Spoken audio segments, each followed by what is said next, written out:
Again, how stupid can people be? If the purpose of this strike was to create the conditions in which Iran could not have a nuclear bomb, you just killed the one man that stopped Iran from having a nuclear bomb. Has any of you brilliant chatmeisters studied the build up to the 12-day war in June and what was going on there, the internal discussion and debates taking place in Iran about whether or not they should in fact build a nuclear bomb to deter the very kind of action that's taking place today? And at the end of the day, and I got this personally from the Iranian president, who is still alive, he told me in a question I asked him in September, he said, we don't want a nuclear bomb. He said there's two things. One, secularly speaking, we view the path to a nuclear bomb to be suicidal, that we only invite our own destruction. But he said, as importantly, or even more importantly, from a religious standpoint, the supreme leader has issued not one but two fatwas, or religious edicts, saying that the pursuit of a nuclear bomb is incompatible with Islam. Do people know anything about the Shia faith? All you haters in the chats out there? Do you know jack squat about it? Do you know what the Battle of Karbala is? 10 October, I think 688, something like that. Do you know who Hussein is? Hussein, leading the faithful in the Battle of Karbala, was martyred at the hands of, the unbelievers. Do you know who Ali is? Do you know the significance of the last posting on Ali Khamenei's X account, where they invoke Ali? You just made a martyr of one of the most important religious figures in the Shia faith, second only to Sistani out of Najaf, the Twelver. Do you guys even know what Twelvers are? If I say Twelver, the ignorance people out there promoting this conflict, do you even know what I'm talking about? If you don't, that's why we lost. See, the Twelver faith is the largest branch of the Shia faith, and it deals with succession of the caliphate, etc. You guys can Google it. You can look it up, do your own research. But the fact is that you don't know about it. Donald Trump doesn't know about it. Pete Hegseth certainly doesn't know about it. And anybody who planned this attack doesn't know about it. If the goal was to empower the Iranian people who are opposed to the regime of the Islamic Republic to rise up in the streets and take matters into their own hands, look at the streets of Iran today. You've just provided more legitimacy to the Islamic Republic than you could possibly imagine. And for all the morons out there, and I don't mean to be too insulting, Danny, but I'm in an insulting mood. I was up all day talking about this, reading about this, writing about this, and I've just basically had it up to here with stupidity. Does anybody realize what just happened? Because constitutionally, when the supreme leader, Vilayat Ifaqih, guardian of the supreme jurisprudence. Do you even know what this is, you stupid people? Donald Trump, the leader of the stupid people. Do you know what this is? And do you know what happens when he dies?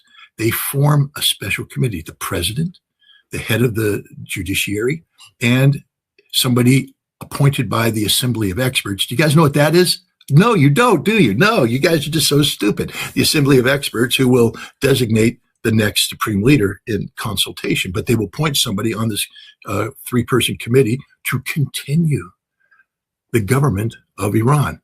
Now, the person that they have appointed, again, how stupid can people be?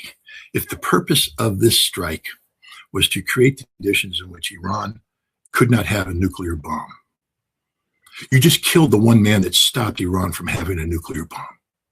Has any of you brilliant chatmeisters studied the build up to the 12-day war in June and what was going on there, the internal discussion and debates taking place in Iran about whether or not they should in fact build a nuclear bomb to deter the very kind of action that's taking place today?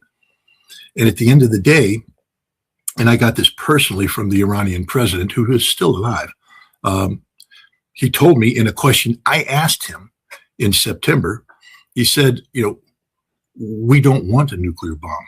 He said there's two things. One, secularly speaking, we view the path to a nuclear bomb to be suicidal, that we only invite our own destruction. But he said, as importantly, or even more importantly, from a religious standpoint, the supreme leader has issued not one but two fatwas, or religious edicts, saying that the pursuit of a nuclear bomb is incompatible with Islam. And therefore, Iran is not pursuing a nuclear bomb. Do you guys know the guy they just appointed to be the new supreme leader designate? He thinks differently.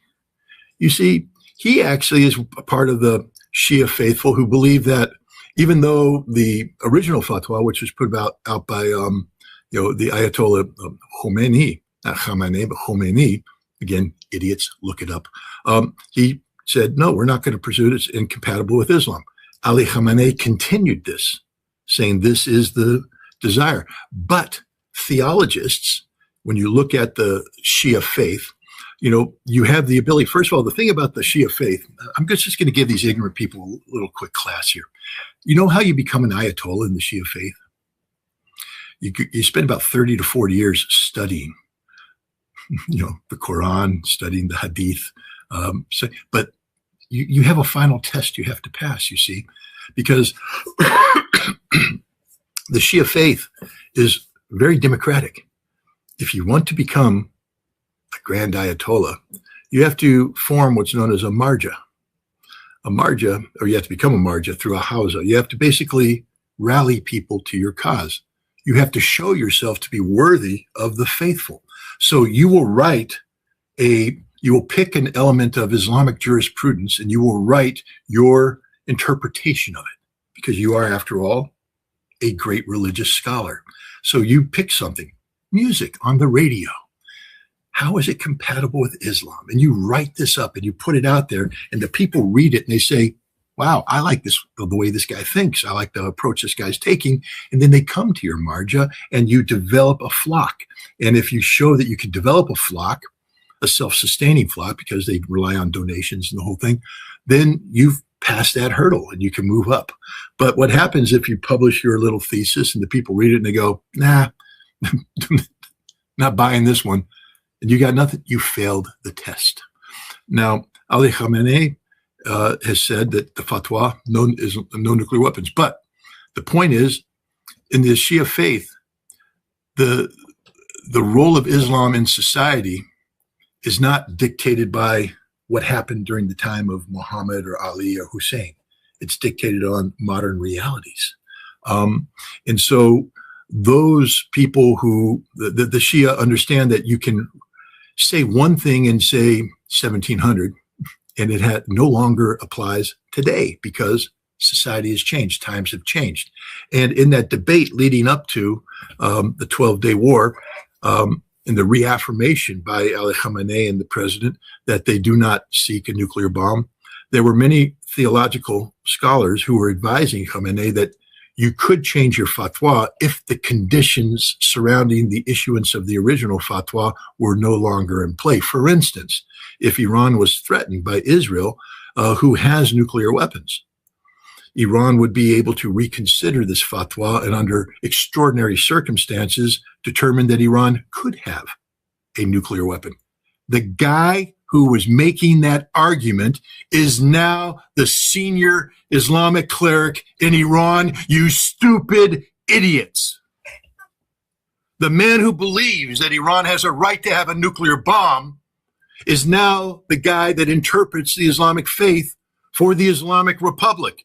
And the people of Iran are in the streets saying, this is what we want. How stupid can you be? Well, the answer is extraordinarily stupid.